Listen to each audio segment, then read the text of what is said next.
What's going on, folks? I'm about to show you how you would use a torque wrench, which is basically what this is right here. This happens to be a torque wrench that basically torques with foot-pounds.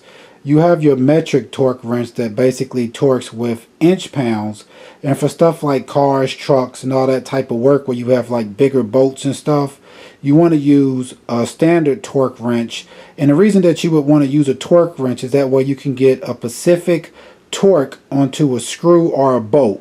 For example, say you're tightening up something on your wheel and it says that you need to have 30 foot-pounds of torque on it. So the first thing you want to do is look on your torque wrench and make sure that you have it on foot-pounds. This happens to be the kilogram side of your torque wrench. So you flip to the other side and what you should see is foot-pounds right here. Normally in the US, most stuff is actually torqued using foot-pounds and not kilograms. So the first thing what you will notice is you'll have numbers on both sides. On this one, it kind of goes across, meaning you got 10, 20 on this side, 30, 40, 50, 60, and on all the way up to looks like about 150.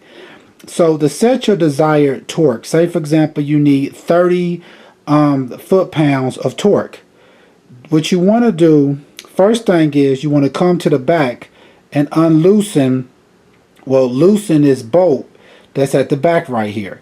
And once you loosen that, what that's going to do is allow you to spin this actual piece right here to your desired setting. So if you notice right in the middle of these different numbers like 10, 20, 30, 40 is a line that goes right up the middle of it. So what you want to do is set that 0 right in the middle of that line at the desired torque.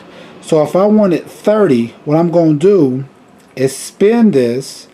I loosen the bottom part.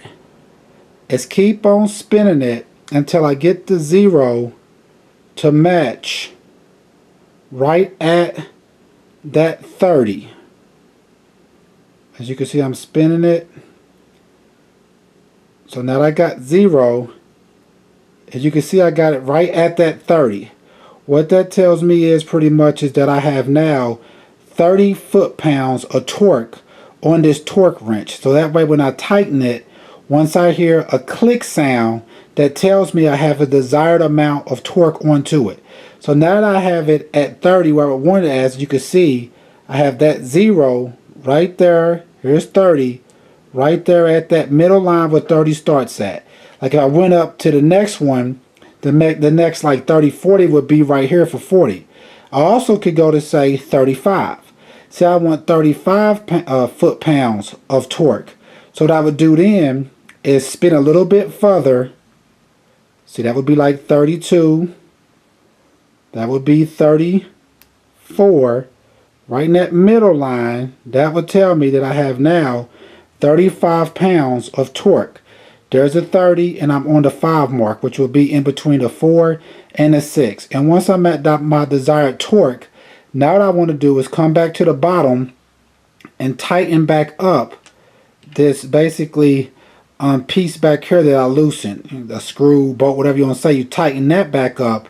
And now you're ready to actually use your torque wrench on the bolt that you're trying to tighten or possibly loosen, whichever one it may be, but yeah, basically tightening. So to use a torque wrench, I'm going to show you now outside on a vehicle the noise that you're going to be looking for that tells you when it's time to stop tightening with your torque wrench. Once you hear that clicking noise when you're tightening, that tells you that you've reached your desired amount of torque. So once again, folks, this is the way that you would use a torque wrench to put a precise amount of foot-pounds or foot pressure onto a particular bolt. All right, I'm going to show you now outside what you should be looking for once you have your torque wrench set up when you're tightening to tell you that you reached that amount. All right, now we're over to the vehicle and we're about ready to put the torque wrench on it that we set for 35 pounds of pressure. And go ahead and put it on, and as you turn it, when you hear a click sound, that's going to tell you it's at the desired. Now listen. Yeah, you hear that? Once you hear that little click click, that tells you now that you're at your desired torque on that particular screw or bolt. Alright folks, once again, this is how you would properly use a torque wrench. Please subscribe and please check out our other videos. Thanks.